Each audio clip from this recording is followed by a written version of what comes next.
Hello students, तो स्वागत है आप सभी का आपके स्टूडियो चैनल पे। इसका नाम है अंकित सिंह। जैसे कि आप सभी को पता है, मेरा भी नाम अंकित है। स्टूडेंट, आपने अपने चैनल को सब्सक्राइब नहीं किया तो चैनल को सब्सक्राइब करके रख लो यार। और अगर आप महाराष्ट्र एचएससी बोर्ड के स्टूडेंट, तो आपके रिगार्डिंग अपडेट दो। फिजिक्स का सॉल्यूशन स्टूडेंट मांग रहे थे, तो फिजिक्स का सॉल्यूशन जो है एमसीक्यू जो है उसके लेके आ गए, तो देख लो, चेक कर सकते हो आपके कितने एमसीक्यूज राइट हुए हैं, कितने रॉन्ग हुए। ठीक है, तो चैनल को सब्सक्राइब नहीं किया तो सब्सक्राइब जरूर कर लेना। ठीक है, तो the first law of thermodynamic is concern with conservation. तो पहला लॉ ऑफ थर्मोडायनामिक क्या करता है? Law of conservation of energy जो है प्रूफ करता है। तो इसका ऑप्शन जो हो जाएगा बी, एनर्जी। तो स्टूडेंट ने भी बिल्कुल सही करके रखा है। The average value, second question पे चलते हैं। The average value of alternating current over a full cycle is always. तो एवरेज वैल्यू क्या है अल्टरनेटिंग करंट की? तो आपको अल्टरनेटिंग करंट का ये जो इक्वेशन याद होगा, I is equal to current का, I is equal to I naught sine omega t. और यहां पर अपने को दिया हुआ है जो आई नॉट है वो है हमारा पीक वैल्यू ऑफ करंट। तो पीक वैल्यू ऑफ करंट तो कब होता है? तो जब हमारा आंसर जीरो होता है। तो इसका ऑप्शन जो है ए राइट होगा, जीरो। ठीक है, अगले पे चलते हैं।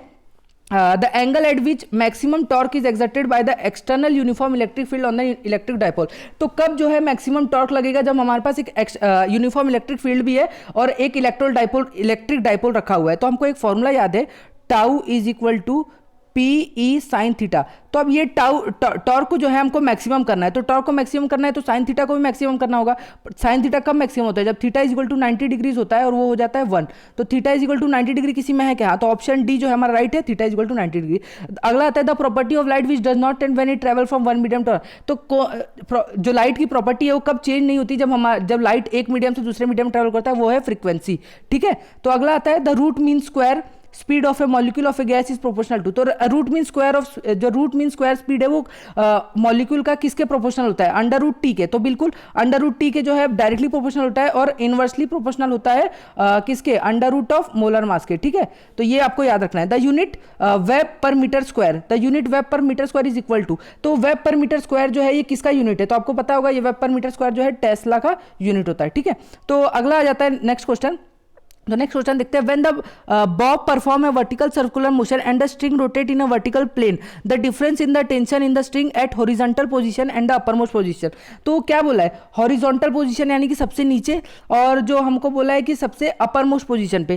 तो हॉरिजॉन्टल पोजीशन पे आपको पता है कितना होता है? हॉरिजॉन्टल पोजीशन पे जो हमारा होता है वो होता है 3, जो हमारा हॉरिजॉन्टल पोजीशन पे होता है वो होता है 6 mg।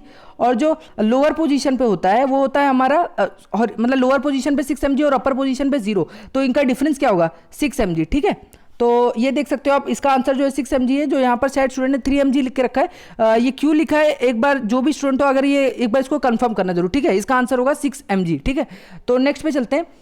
A liquid rise in capillary tube to height of 2.5 centimetre room temperature if another capillary tube having radius half that the earlier is immersed in a same liquid the rise of liquid will be. तो ये सवाल बहुत आसान है। तो ये एक formula से हो जाएगा। क्या है कि एक हमको कैपिलरी ट्यूब दिया है जिसमें हाइट जो इंक्रीज हो रही है वो 2.5 है रूम टेम्परेचर में, और अब चलो उसका रेडियस मान लो r है। तो हमको एक फॉर्मूला मालूम है, R1H1 is equal to R2H2। तो हमको मालूम है, हमने पहले का जो कैपिलरी ट्यूब का रेडियस माना वो r माना और H1 को 2.5 माना। ठीक है, H1 दिया हुआ है 2.5, और हमको क्या बोला है? If another glass capillary tube having radius half that of the earlier. तो एक और कैपिलरी ट्यूब है जिसका रेडियस उस जो पहले वाले कैपिलरी ट्यूब है उसका आधा है। तो हम इसको क्या मान लेंगे? r/2, क्योंकि पहले वाले का r माना तो इसका आधा है तो r/2, और H2 जो है हमको फाइंड आउट करना है। तो ये क्या हो जाएगा? r से r कट जाएगा, 2.5 इंटू 2 कितना हो जाता है? 5। तो h is equal to 5 centimetre. तो हमको ऑप्शन दिख रहा है सी, तो 5 हो गया। इफ यंग डबल्स, अगला क्वेश्चन है, in Young double slit experiment 2 coherent sets having different implement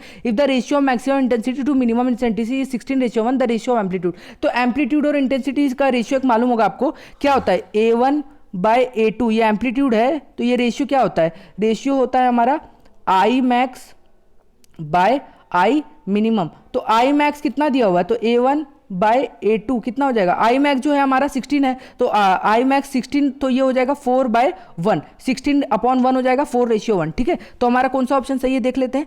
तो ये सवाल आपको समझ गया होगा, तो जिसमें हमारा ऑप्शन नंबर ए। तो यहाँ पर एक स्टूडेंट ने 5:3 लिखा हुआ है जो कि गलत है, 4:1 है इसका आंसर। ठीक है, तो नेक्स्ट पे चलते हैं। The equation of a simple harmonic equation of simple harmonic progressive wave travelling on a string y is equal to sine 8 omega x minus k t. तो यहाँ पर देखो यार, सब कुछ आपको दिया हुआ है। यहाँ पर एक सिंपल इक्वेशन दी हुई है, वो है आपको क्या दिया है? एक आपको पता है y is equal to a sine omega t minus k x, ये आपकी इक्वेशन होती है, ठीक है, omega t minus k x, ठीक है, ये आपकी इक्वेशन होती है। यहाँ पर आपको ओमेगा और के दिया हुआ है, आपको स्पीड ऑफ द वेव पूछा हुआ है, तो स्पीड ऑफ वेव का फॉर्मूला क्या आता है, v is equal to omega by k. तो आपको ओमेगा और के की वैल्यू डालनी है, तो यहाँ पर आपको ओमेगा दिख रहा है, ओमेगा जो आपको दिया हुआ है वो 4 है, के जो दिया हुआ है आपको 0.02 दिया हुआ है, तो ये कितना हो जाएगा, ये हो जाएगा 200 लगभग। देखो इसको क्या है 2 इंटू 10⁻⁻2 लिख सकता हूँ, ठीक है, तो ये जो 1 ज़ा 2 ज़ा, ये जो 10⁻⁻2 ऊपर जाएगा तो ये हो जाएगा 100, तो 2 इंटू 100 हो जाएगा 200, तो इसका आंसर जो है 200 है, ठीक है।